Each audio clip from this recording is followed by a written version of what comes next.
Joy here. Welcome to another episode of Joy's Live Lessons. So today I'll be talking about three ways adults throw tantrums like children. And I'm gonna start with talking about something that happened when my elder brother was still in medical school.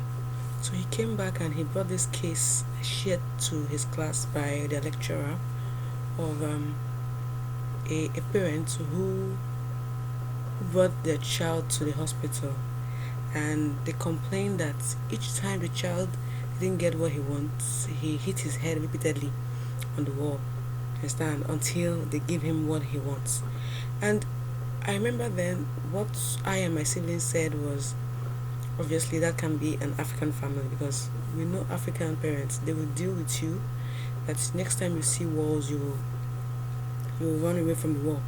And this thing, I remembered it recently, and watching my niece um throw tantrums. She's a toddler, so she's still trying to learn boundaries and what she know how much she can push. So she throws tantrums sometimes, and I watch her. And there was a day I was pissed off. I was like, "Why are you doing this? Why are you rolling on the floor? Why are you trying to get your way?" And it occurred to me that we adults, we do that too. We also throw tantrums. Though we may not roll on the floor, we may not um try to scream or anything, but we do things like that. We do things that show our displeasure at the very fact that we didn't get what we wanted. Now, I remember one time when I was in university, I I stayed with one of my girlfriends, and there's a time we had a little spat, and I just let her be. I went my way. She said something that struck me. She said, "Yes, she knows what I'm doing. That for now, I will ignore her and sulk. Then after a while, I'll come back to her." She said that in what shocked me and what was annoying about her observation was not just the fact that I sulked.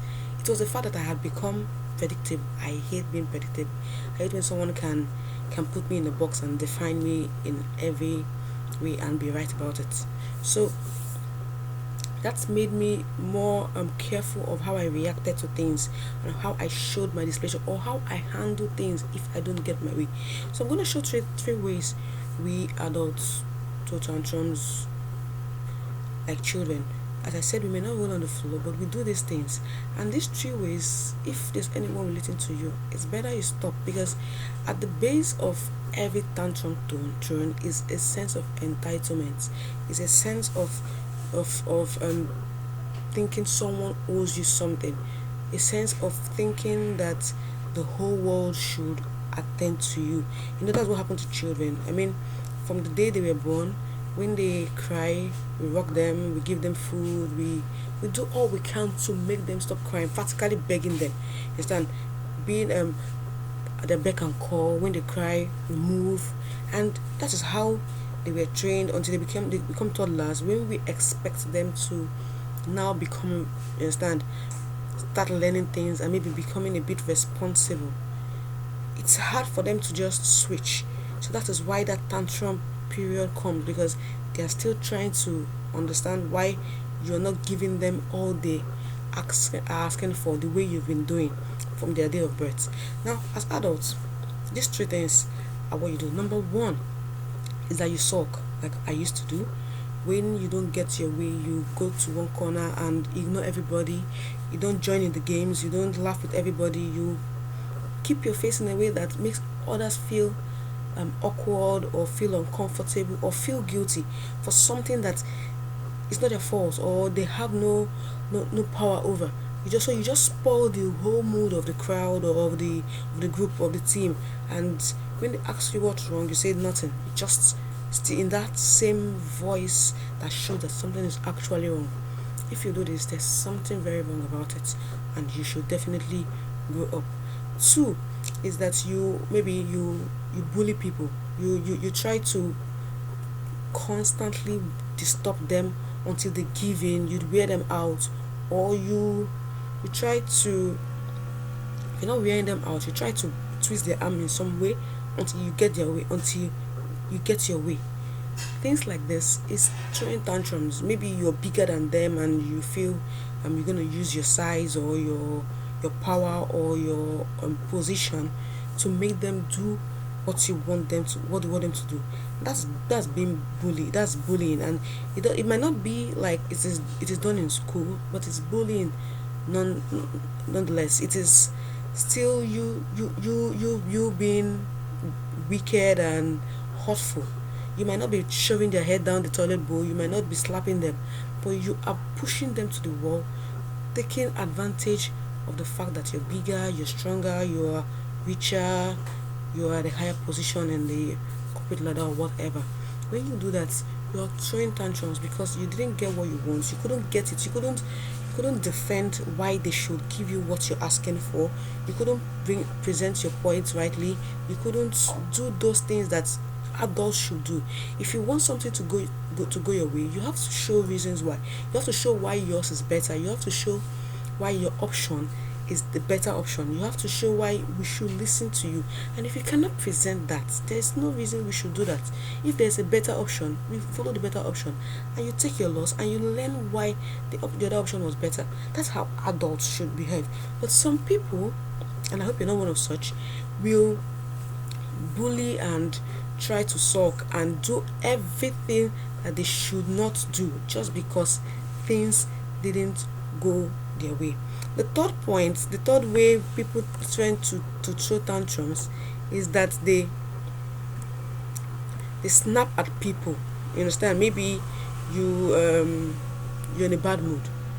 You just feel like things are not going the way you should go, and you don't even know why you're in a bad mood, but you just don't feel so good, and you just start snapping people. And you sometimes you do these things and you apologize expecting that they forgive you, and you give excuses like, I'm sorry, I don't know what came over me, you're still trying to make us feel pity or understand, empathize with you because you snapped at me. I should pity you.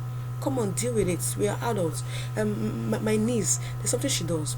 If she's trying to do, maybe when she's trying to play, maybe her Legos, and she's trying to fix and it's not fixing, she starts scattering everything, throwing tantrums and crying. And we adults do that many times. We don't understand why our lives are not going the way we expect, or why things are not smooth, and we just snap at everybody expecting them to bear the brunt of our discomforts. That's not adulting. That's not how adulthood works. So when we act with our fellow humans, when we act with our other adults, we should be sure that we are taking responsibility for how we feel, taking responsibility for our losses, taking responsibility for our ideas or whatever it is we are presenting. We are showing why it's a level playing ground. So we should always earn respect. We should earn what's the word, attention. We should earn regard. You earn those things by presenting the best. And if you realize that yours is not the best, you go back and work on it. But don't throw tantrums. That is what children do. That is a childish thing to do. So with this, I hope we've seen somehow, maybe you have been throwing tantrums without knowing. I hope somehow you've seen why you should stop and where the problems might be.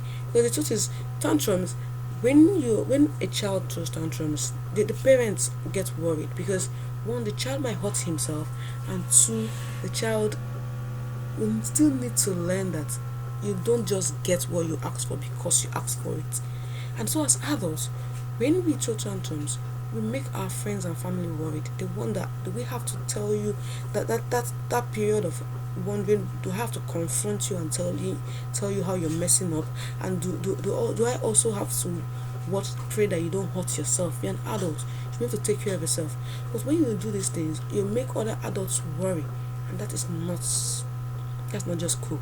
So I hope we've learnt 3 ways adults throw tantrums as children. So please, if you are yet to subscribe, please subscribe, like, and share. I will see you the next lesson. Take care. Bye.